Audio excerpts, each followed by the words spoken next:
Que la paix de Dieu soit avec vous en ce jour. Amen. Jésus-Christ ouvre. Nous confessons, nous proclamons Ephésiens 1, verset 2. Que Dieu notre Père et le Seigneur Jésus-Christ vous accordent la grâce et la paix. Amen. La grâce et la paix, c'est la grâce et le bonheur. Ça revient au psaume 23. Le bonheur et la grâce m'accompagneront tous les jours de ma vie. Et j'habiterai dans la maison de l'Éternel tant que je vivrai. Le bonheur, c'est la promesse en Jésus-Christ. Amen. La grâce et la paix. Aujourd'hui, nous avançons. Galates chapitre 3. Nous étions là déjà. 1 à 5 hier. On a vu que les églises de la Galation ont reçu le Saint-Esprit et Christ opérait des miracles au travers par eux, par la foi et non par l'obéissance à la loi. Mais subitement, ils ont fait un revers. Et qu'est-ce qui a été à la base de ce revers, de ce détournement? Le Christ a été renversé au milieu d'eux. Ah oui, évincé par Moïse. Qui a fait ça? Paul a dit qui vous a ensorcelé, qui vous a envoûté, qui vous a enchanté. L'enchantement, l'envoûtement, l'ensorcellement, c'est l'œuvre du diable, la fascination. On a compris qu'ils sont des sorciers. Donc ces prédicateurs, certainement, voilà les frères, quand vous trouvez une église si légaliste, vous devez comprendre que là, c'est de la sorcellerie en œuvre, en action. Cette église sera plein de gens qui pensent être justes. C'est la manière de voiler cette œuvre du diable. Mais les mauvaises œuvres seront pleines dans l'église, s'il vous plaît. L'œuvre de la croix, c'est la puissance de Dieu. La prédication de la croix est une puissance pour nous qui sommes sauvés, mais elle est une folie pour ceux qui périssent. Que Dieu vous bénisse. Ainsi, partout où l'œuvre de la croix est voilée, c'est d'abord l'œuvre de la sorcellerie. C'est le diable par les biais de la sorcellerie, envoûtant le peuple, voilant la prédication de la croix. Que Dieu bénisse et désenvoûte l'Église. Au nom de Jésus-Christ, nous essayons de vous désenvoûter, de vous désenchanter, de vous délivrer des chaînes. Vous connaîtrez la vérité vous rendra libre. Nous avançons aujourd'hui. Alors, nous allons prendre Galates 3, toujours 6 à 14 aujourd'hui. Et il va donner maintenant l'exemple d'Abraham qui a vécu par la foi, qui a été justifié, déclaré juste par la foi, simplement parce qu'il a cru sans poser aucune œuvre. Nous y allons.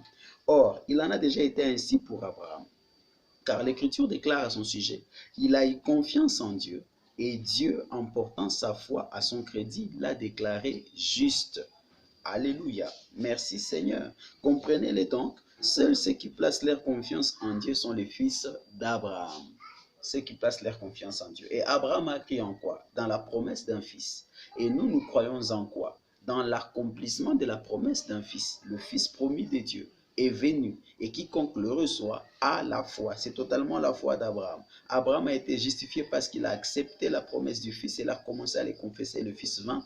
Nous acceptons la promesse déjà accomplie du Fils de Dieu et nous confessons jusqu'à ce qu'il revienne. Est-ce que vous comprenez cela? Ainsi, tel que Dieu a béni Abraham, nous aussi nous devons être bénis. Abraham est venu 400 ans avant la loi, nous le verrons. Donc Abraham n'a pas vécu par la loi, il vivait sous l'ère de la grâce. Dieu a traité avec Abraham une œuvre de grâce. Ce ne dépendait pas de ses œuvres, mais ça dépendait de Dieu. Abraham était dans les repos. Que Dieu soit béni. Vous aussi, vous entrez dans les repos si vous croyez dans l'évangile du Seigneur Jésus. Vous devez cesser de dépendre de vos œuvres, de cesser de vous performer, pensant que parce que vous vous performez, Dieu vous agrée. La perfection, ce n'est pas par les œuvres serviles, mais la perfection, c'est par la foi en Jésus-Christ. Que Dieu soit béni. De plus, l'Écriture prévoyait que Dieu déclarerait les non-juifs justes s'ils avaient la foi. C'est pourquoi elle a annoncé par avance cette bonne nouvelle, Abraham, tu seras une source de bénédiction pour toutes les nations. Ainsi, tous ceux qui font confiance à Dieu, comme Abraham lui a fait confiance, on part à la bénédiction avec lui. Que Dieu vous bénisse. Je vais faire une deuxième partie. Deutéronome chapitre 28. Il dit ici, donc vous qui croyez en Jésus-Christ, vous avez part à la bénédiction avec Abraham. Abraham était béni, s'il vous plaît. La bénédiction d'Abraham n'était pas que spirituelle, elle était matérielle, financière, elle était même dans la progéniture. Abraham a été béni puissamment. Merci Seigneur. Il a été béni dans tous les domaines de la vie. Et cela va de même avec ceux qui croient en Jésus-Christ. Plus vous prenez conscience de votre foi en Jésus et de ce que Jésus est pour vous, vous serez bénis dans tous les domaines de la vie. Bénédiction, c'est abondance. Voilà pourquoi nous louons Dieu d'ailleurs. Parce que l'autre mot synonyme de bénédiction, c'est louange. Nous louons Dieu pourquoi? Voilà pourquoi nous bénissons Dieu. parce qu'il nous a bénis. Vous devez comprendre cela. Vous avez le droit de louer parce qu'il vous a bénis. Et nos bénédictions sont d'abord spirituelles. Le pardon de péché, bénédiction, parce que nous sommes justifiés par la foi.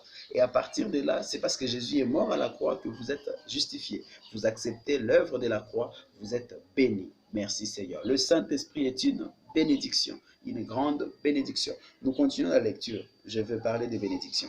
En effet, ceux qui comptent sur leur obéissance à la loi tombent sous les coups de la malédiction.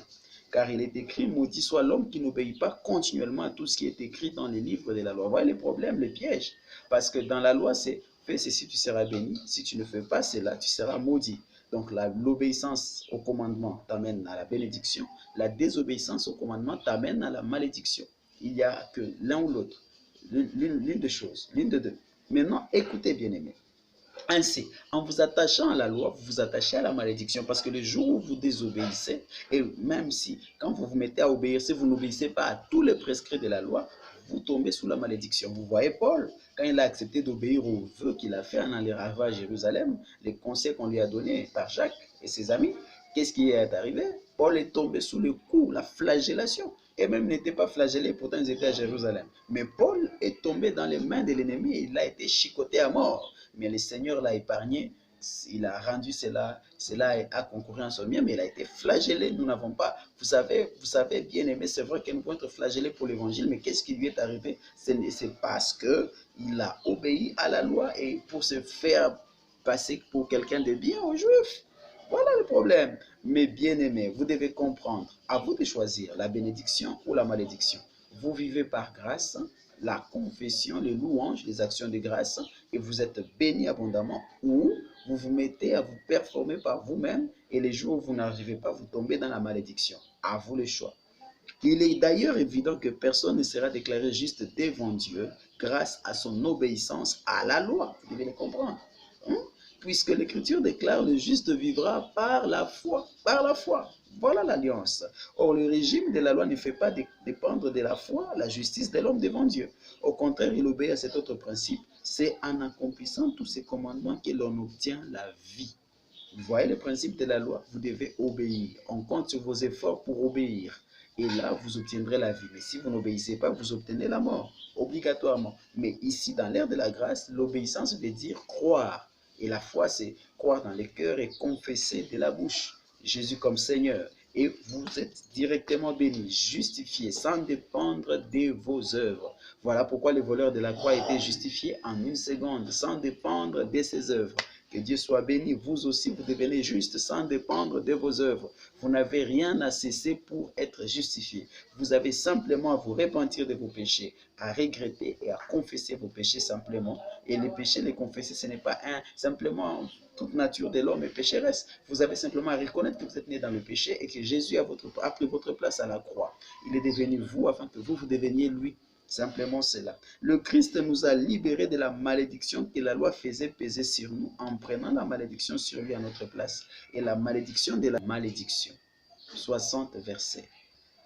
Et les bénédictions, c'est Deutéronome 28, 1 à 14. 14 versets qui détaillent les bénédictions et 60 versets ou 62 versets, 52 versets qui détaillent les malédictions. N'est-ce pas terrible? N'est-ce pas grave ça? Alors à vous de choisir. Voyez-vous, il est en effet écrit maudit et quiconque est pendu au gibet. Jésus-Christ est mort. Quand il a versé son sang, il est le bouc à l'Éternel pour nous. Il a pris notre place. Le châtiment qui nous donne la paix a été sur lui. Amen. Ainsi, nous devons avoir la paix et le bonheur. Et nous sommes libérés de toutes conséquences. Nous avons péché, c'est vrai, mais nous n'avons pas été punis tel que nous le méritions parce que quelqu'un a été puni à notre place. Et Jésus-Christ est aussi notre bouc Azazel. Pourquoi? Parce qu'il a porté nos péchés et nos malédictions. Merci Seigneur. À la croix, il a porté nos péchés et nos malédictions. Il les a déjà toutes prises. Ça veut dire quoi nos malédictions? C'est moi qui devais être maudit par ma désobéissance à la loi, mais quelqu'un a pris ma place. Vous devez accepter cela. Et nous allons lire les malédictions et les bénédictions. Alors, à vous d'identifier. S'il y a quelques malédictions qui sont en train d'opérer dans votre vie, vous devez simplement reconnaître que Jésus les a déjà prises, les confesser à haute voix. Et dès aujourd'hui, dans votre conscience, vous déclarez béni et demeurez dans les louanges et les actions de grâce. Vous verrez la malédiction partir et la bénédiction prendre place. Que Dieu vous bénisse. Jésus-Christ l'a fait pour que grâce à lui, la bénédiction d'Abraham s'étend aux non-juifs. La bénédiction d'Abraham a commencé depuis l'Ancien Testament. Vous allez voir Isaac béni. Lisez la vie d'Isaac, vous verrez qu'il est béni. Ce n'est pas simplement spirituellement. Vous allez voir la bénédiction d'Abraham s'étendre sur Jacob. Jacob a été béni et ce n'est pas seulement spirituellement. Vous allez voir la bénédiction d'Abraham s'étendre sur Joseph. Prenez les 4 patriarches, ils ont été bénis. Pourquoi? Parce qu'ils étaient dans la lignée d'Abraham. Et nous continuons, la bénédiction s'est étendue maintenant sur toute la race. Quand ils ont été délivrés de l'Égypte et qu'ils sont rentrés dans leur terre promise, regardez comment Israël a été béni. Voyez-vous ça?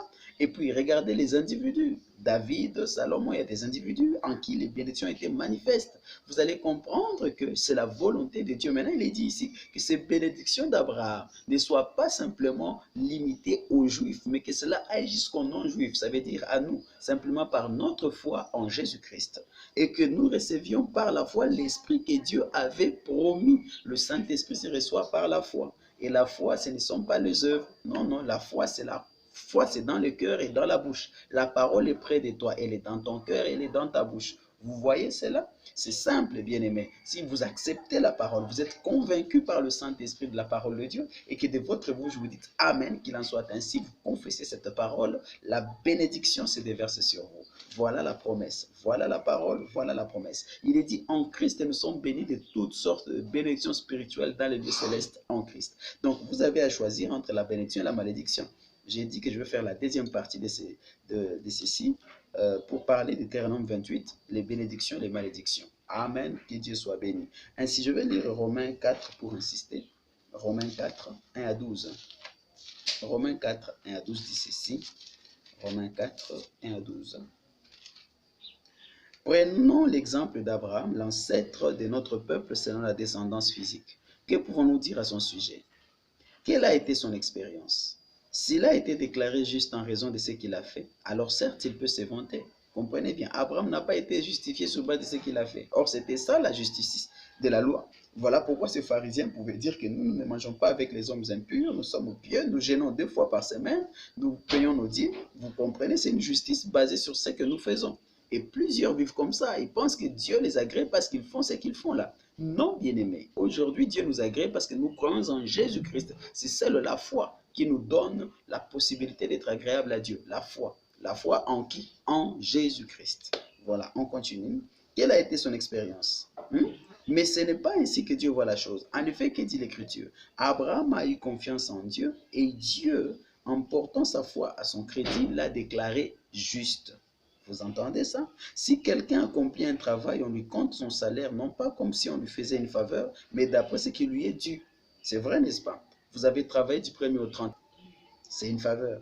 Alors, écoutez ça. Si quelqu'un n'accomplit pas d'œuvre, mais place sa confiance en Dieu qui déclare juste les pécheurs, Dieu les déclare juste en portant sa foi à son crédit. Voilà la nouvelle alliance. Voilà sur vous la paix. Heureux ceux dont les fautes ont été pardonnées et dont les péchés ont été effacés. Heureux l'homme au compte de qui le Seigneur ne porte pas le péché. Ce bonheur est-il réservé aux seuls circoncis ou est-il aussi accessible aux incirconcis? Nous venons de le dire. Abraham a été déclaré juste par Dieu qui a porté sa foi à son crédit. À quel moment cela a-t-il eu lieu? Quand il était circoncis ou quand il était encore incirconcis? Ce n'est pas quand il était circoncis, mais quand il ne l'était pas encore. Et Dieu lui donna ensuite le signe de la circoncision comme sceau de la justice qu'il avait déjà reçu par la foi avant d'être circoncis. Il est devenu ainsi le Père de tous ceux qui croient sans être circoncis, pour ceux aussi qui soient, pour que eux aussi soient déclarés justes par Dieu de la même manière. Il est ainsi devenu le Père des circoncis, qui ne se contentent pas d'avoir la circoncision, mais qui suivent l'exemple de la foi que notre Père Abraham a manifesté alors qu'il était encore incirconcis. Écoutez cette vérité profonde. Abraham a été rendu juste par sa foi avant la circoncision, avant qu'il n'ait posé un seul acte. Ainsi, cette circoncision n'a aucune valeur, bien-aimés. Est-ce que vous comprenez? Et les Juifs qui sont nés sous la circoncision, plus tard, c'est devenu une loi. C'est quand Jésus est venu, ils doivent croire en Jésus pour qu'ils soient justes devant Dieu. Et malheureusement, ils ont commencé à compter sur la loi, les œuvres de la loi, et ils ont crucifié le Messie et ils ont refusé de le recevoir. Et ceux qui l'ont reçu ont été bénis. Paul et tous les autres qui ont reçu Jésus dans leur temps, et d'autres juifs qui continuent à recevoir Jésus aujourd'hui, ils sont bénis. Mais ceux qui s'attachent à la loi s'attachent à la malédiction. Vous voyez combien Hitler en a tué pendant la Seconde Guerre mondiale. Partout où les Juifs vont, ils finissent toujours par tomber sous les coups de la malédiction. Pourquoi? Parce qu'ils s'attachent à la loi. Et ils sont l'exemple typique de tous les chrétiens qui, malgré qu'ils ont cru, et qu'est-ce qui se passe? Alors, ils tombent sous la malédiction sans continuer à vivre sous les coutumes et sous la loi. Que Dieu vous pardonne, que Dieu, sur Deutéronome 28, étudions les bénédictions et les malédictions. Les bénédictions pour ceux qui vivent sous la grâce par la foi donc, et les malédictions pour ceux qui s'attachent à la loi. Et vous allez voir, s'il y a des malédictions dans votre vie, l'heure est venue de changer la malédiction en bénédiction parce que c'est possible. Que Dieu vous bénisse.